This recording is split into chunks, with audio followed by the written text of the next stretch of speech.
You are your own biggest project.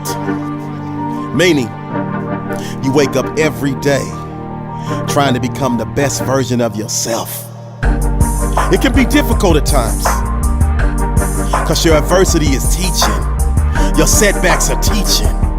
Your failures are teaching. I just hope you're taking notes, because the journey to the next level starts with one single step.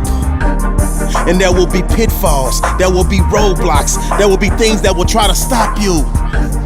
The great Martin Luther King Jr. said, if you can't fly, then run. If you can't run, then walk. If you can't walk, then crawl. But by all means, keep moving.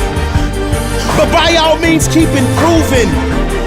By all means, give every ounce of your heart, your soul, and being to keep proving the doubters, the haters, and naysayers wrong. Let me ask you a question. Why are you okay just fitting in when you were born to stand out? This is your life. So why are you okay settling for mediocre? Why are you okay settling for average? Why are you okay settling for common? Why are you okay settling for ordinary? I need you to go ahead and give that little bit of extra.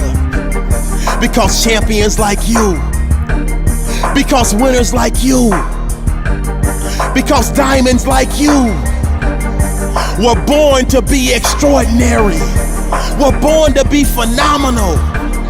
We're born to be spectacular. It's your God-given right. It's in your DNA. So what, you had a setback? So what, you didn't make the team? So what, they didn't choose you? So what, you didn't get that job promotion?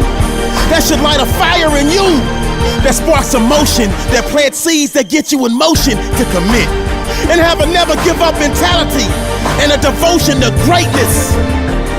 And that greatness should lead you on a trail. That greatness should lead you on a trek. That greatness should lead you on a path to becoming the best version of yourself. You are an unbreakable force. No one can stop your momentum. So before you take your very last breath, you give every ounce of your soul to become the best version of yourself. This is a great day.